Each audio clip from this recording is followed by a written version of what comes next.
First, I want to, and we have such an excellent topic tonight, faith and civic engagement. It's something that, frankly, though I don't speak about it too often, sometimes I do, but not too often.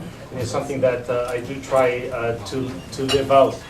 And I do really love that topic, that theme of theology on tap. It's about theology in the marketplace, in the life that we live on a day-to-day basis.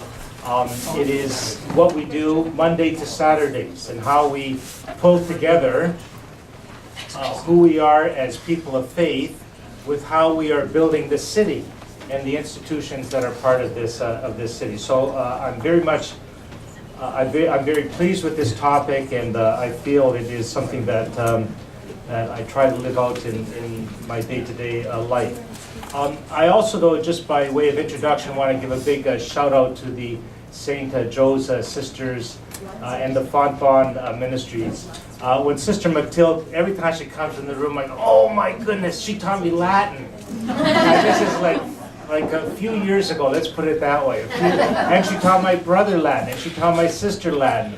And Ellen Leonard, the St. Joe's sister, taught me in theology school as well. The St. Joe's sisters, and you know, when you think of that theme, faith and civic engagement, there really is no finer example than the St. Joe's sisters. You know, if you just think of, if you go back the last few generations, several generations, and think of some of the major institutions that we have in this city, who has made one of the biggest contributions? Really, it is the sisters of our community, and the St. Joe's being, I think, the largest order, certainly in Toronto, contributed so much.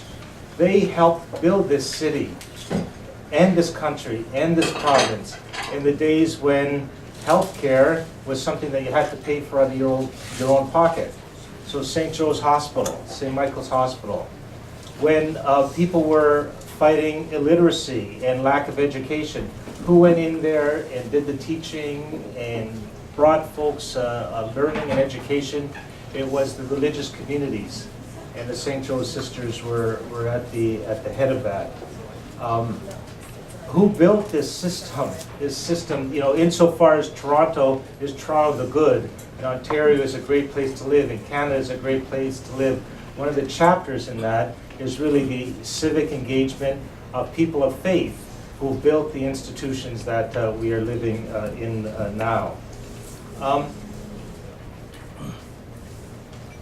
So, you know, I'm going to talk about the way civic engagement kind of happens at City Hall. And one of the key things, also by way of introduction, is my role, my support of a new burgeoning group. Maybe this is the story that's going to be that is important for us as who live in a Toronto context.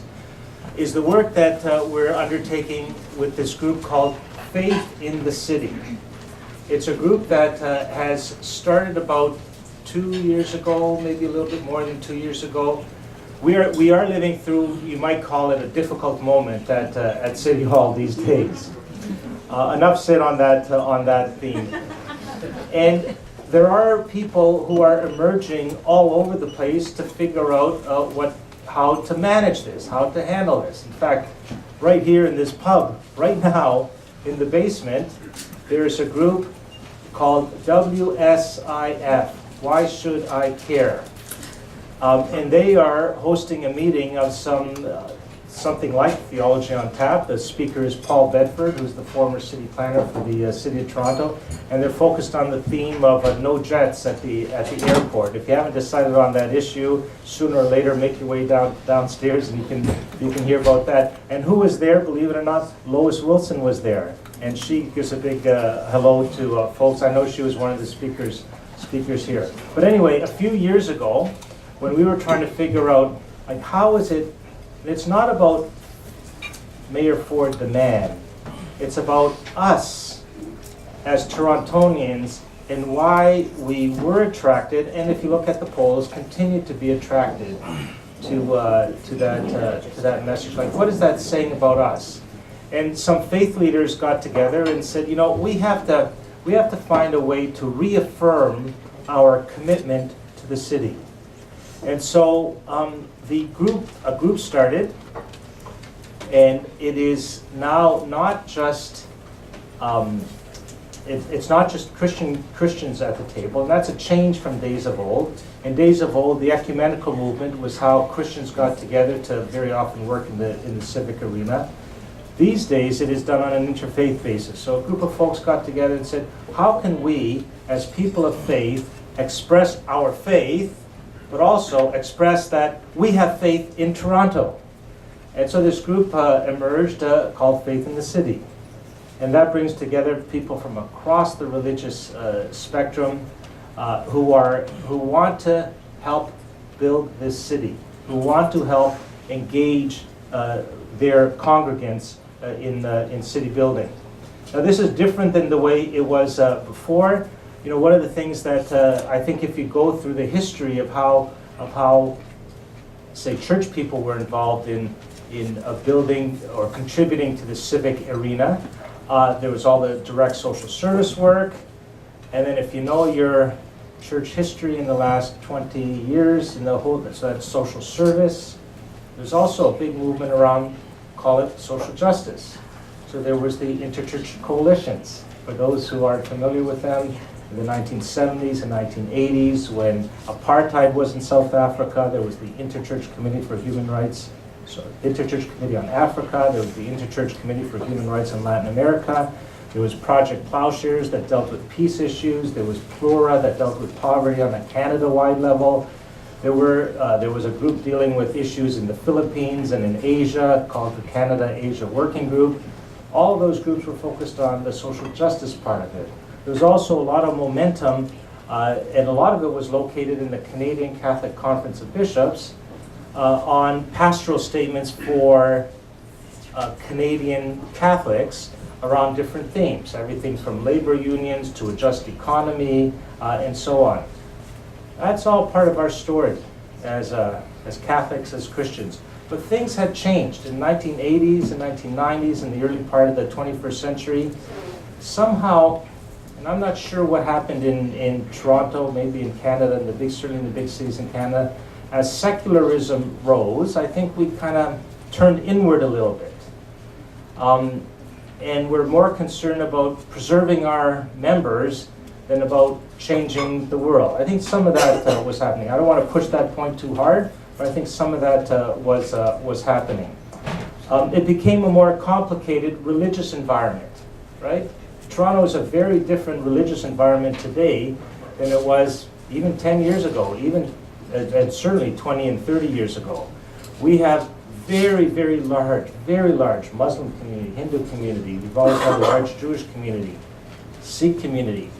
And finding ways, how do we talk to one another? How do we bring people together is indeed a challenge. And also, public policy questions these days, in some ways, are more complicated than they were perhaps in days of old. Churches have always, in Canadian history, have always engaged the public policy questions. I did my thesis on Mennonites and their attitude to war in World War I and World War II, and I investigated what was the Catholic Church saying, what was the United Church saying, how did they interact during the Vietnam War, and we had lots to say. All churches had lots to say during that time, but it was straightforward. And that was partly because most of the people in Parliament were also churched people. Now it's much more complicated. And the policy inputs for public policy are much more complicated. You have experts in the field. You have centers of learning from all the way left wing, right wing, center, linked with political parties, linked with business, linked with unions, linked with not-for-profits. All those folks inputting. And what I think has happened in the last 15, 20 years, there has been somewhat of a downward movement. We've been in shock. We haven't exercised our franchise to speak our voice on public policy issues. I'm saying all that as a background to why this group, Faith in the City, is such an amazing thing.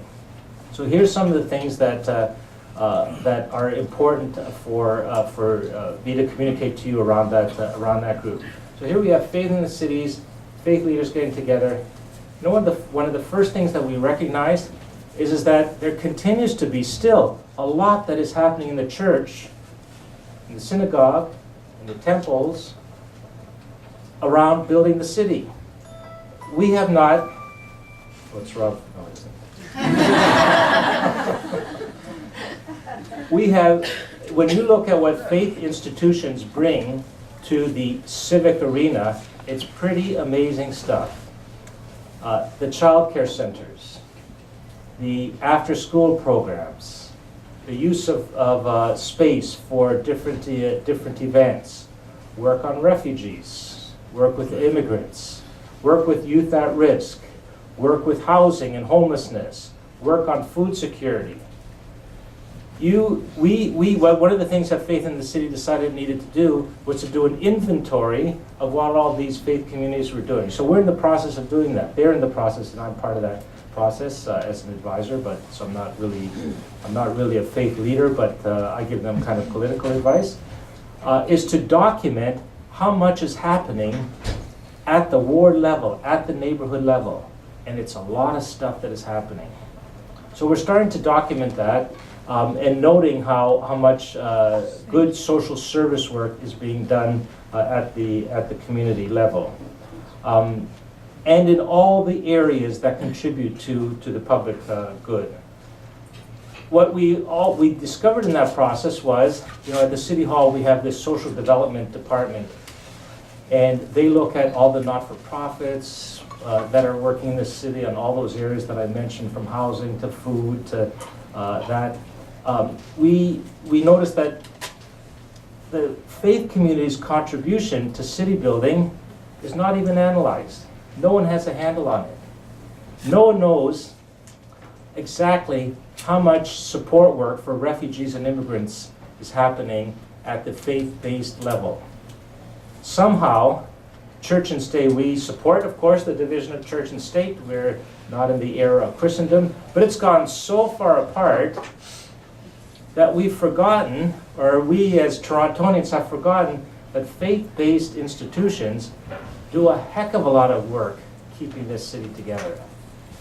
And again, it's all that work with all the vulnerable communities, all the families, all the communities that need support are being supported by our parishes, our synagogues. And so one of the tasks that a planner who used to do official planning, construct the big buildings in Toronto. He went back to theology school at Wycliffe. His project is to try to document all the work that is being done do an inventory. Who's got space, who is working on this issue, and bring together folks in different clusters as a way of getting to know one another on an ecumenical level, but also on an interfaith level.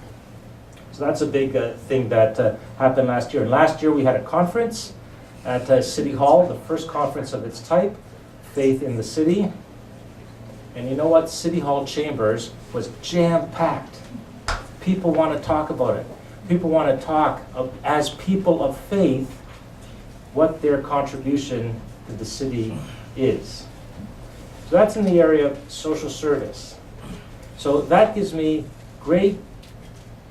feel very hopeful that people of faith have something to say, can contribute to civic engagement, indeed are contributing to civic engagement, and indeed are helping to hold this city together in good times and in bad.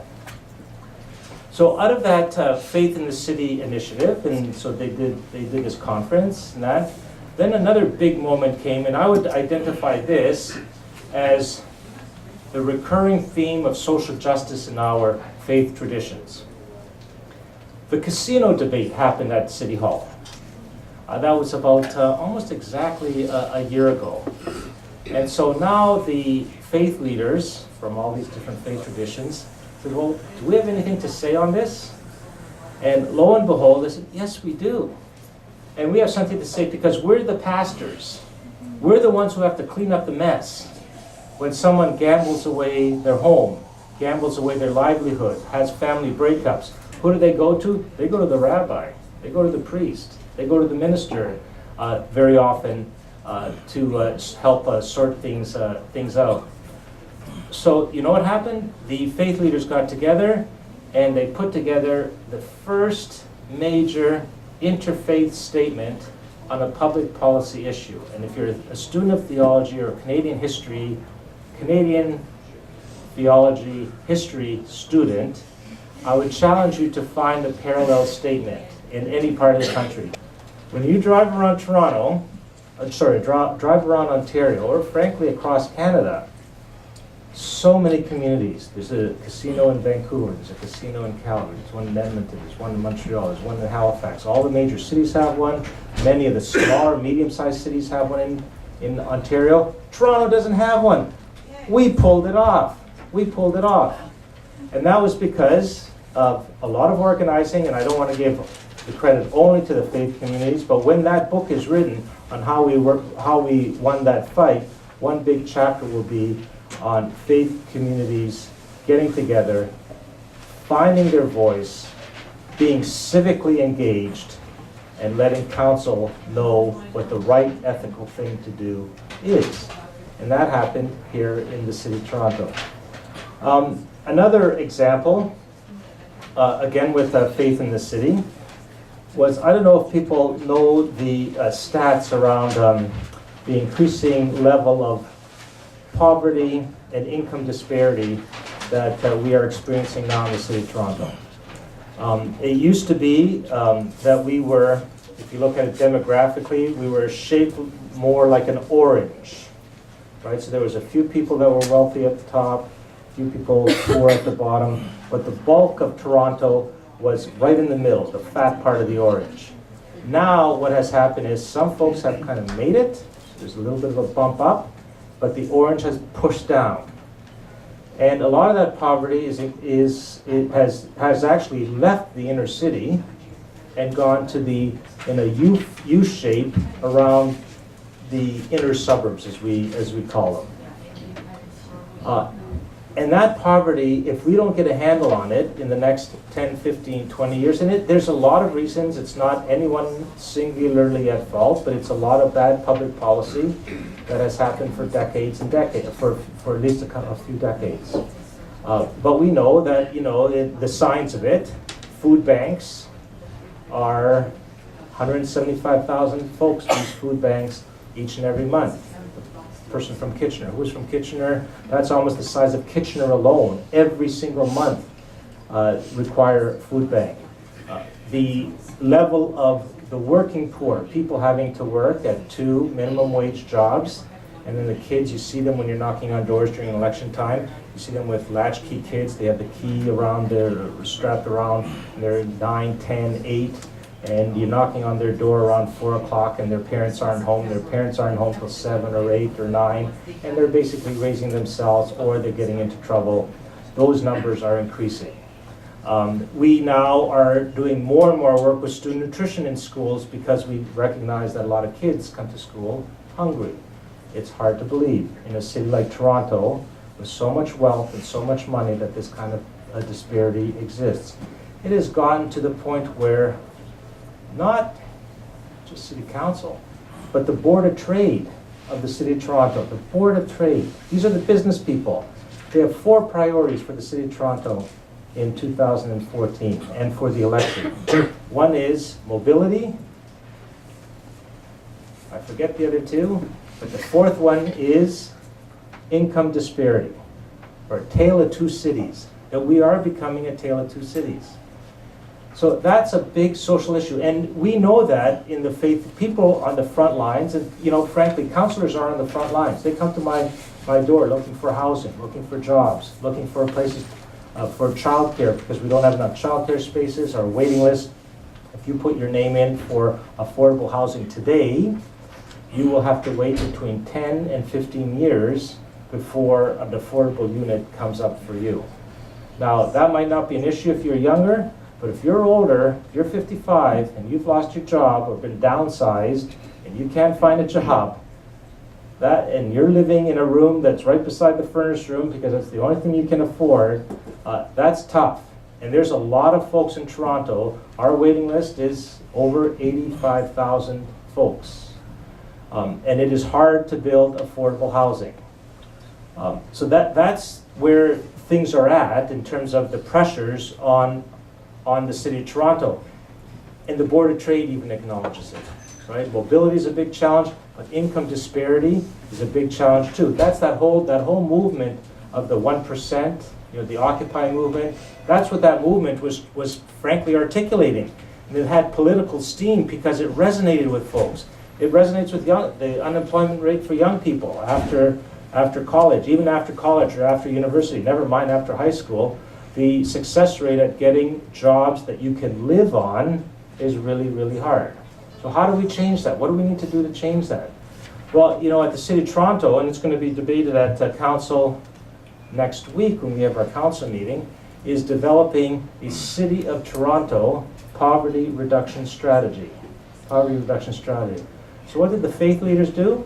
They decided, this is the faith in the city folks, they decided that they would issue a statement encouraging the City of Toronto to do what it can to be part of the answer for poverty reduction. And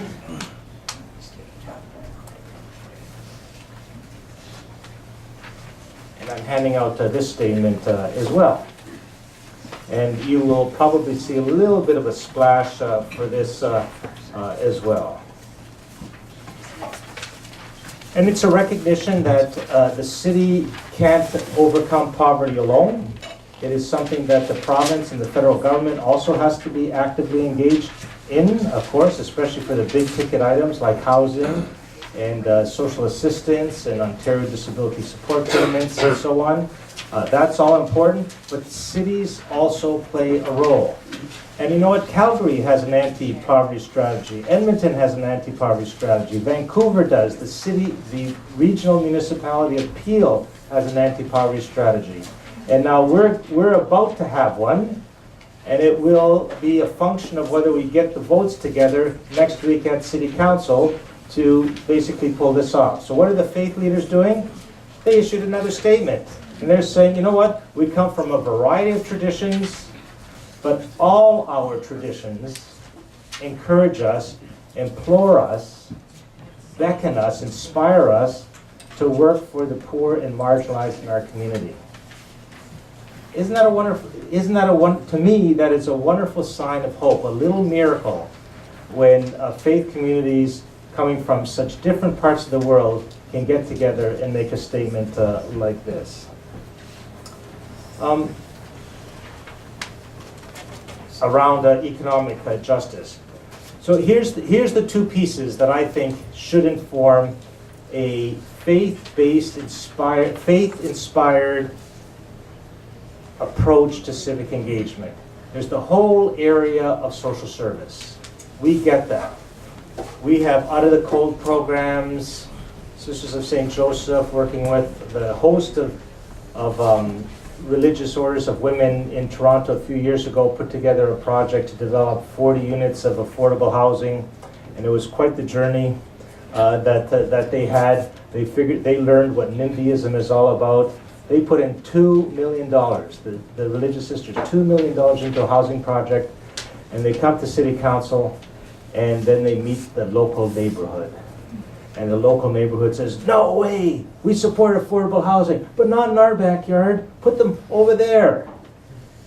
And the city council had to deal with the sisters on one hand.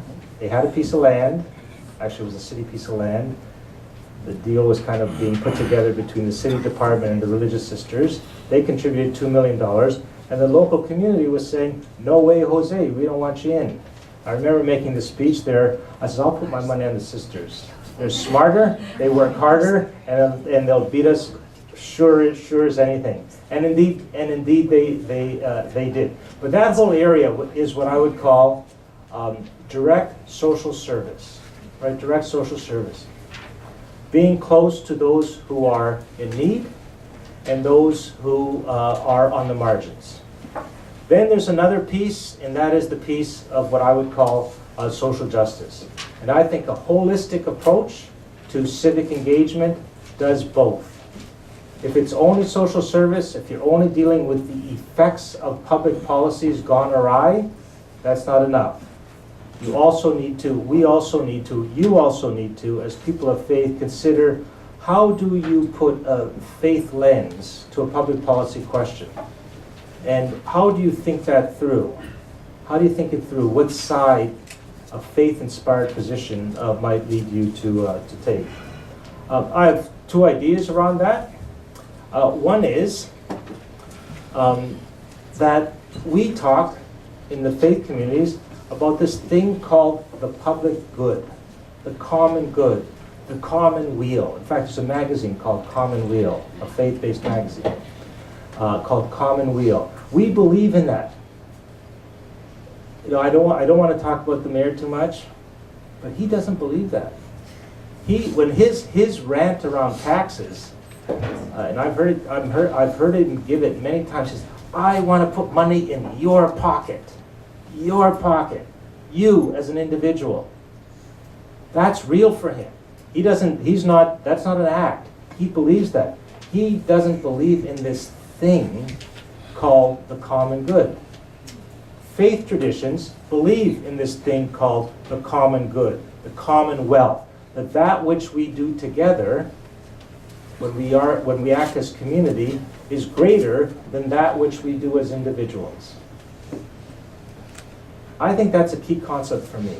When you see some of the debates at City Hall, it really is between those, and this isn't a left-right thing. This is more of a kind of value-based conversation around those who feel that the way forward is really to empower us as individuals, and of course that's all good and dandy as well, but they put the weight of their perspective on that side of things. And frankly, those of us who think that, you know what, there are things we can do as a community, and we owe it to one another, and we simply get more individually if we act communally. That to me is a very, very important concept that has helped me make decisions around social service. Do you raise taxes for social service, or do you cut the social service, and around social justice? And the second concept is really around, well, it comes from Latin America, it's the preferential option for the poor. That to me is critical. Do we have a lens in public policy deliberations that takes a look at society, at the way Toronto's functioning, from the outside in? Those on the margins. How would a homeless person look at this? How would someone who is experiencing hunger look at this? How would someone who is experiencing lack of affordable housing look at this particular issue? That to me is the real core of good religious thinking. Now, not every issue at City Hall necessarily you can put through that lens, like garbage routes, or do we replace these pipes for water or those pipes for water, or do we bury hydro lines or not bury hydro lines? Not everything will go through that religious filter and that religious test.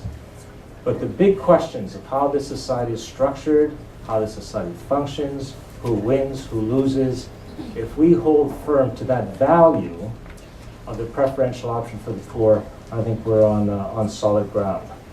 My last point, I think you have some homework there to do at your tables. The city needs people of faith to refine their voice, your voice, our voice. When someone comes to learn in a learned way, comes to a committee meeting and argues from an ethical perspective, boy, that has a lot of weight. Because you have the economists there, you have the engineers there, you have the lobbyists there, you have everyone there, and someone who can come and cut through that and say, this is the right thing to do. This is the right thing to do, as happened during the casino debate. That's pretty powerful stuff at City Hall. And we need to find ways to do that at City Hall. We need you, both on the social service side to build a city, but also on the social justice side. The real issue is when, what issues to focus on, and how to move your way through the political process. We need to relearn the art of public engagement, of civic engagement as people of faith.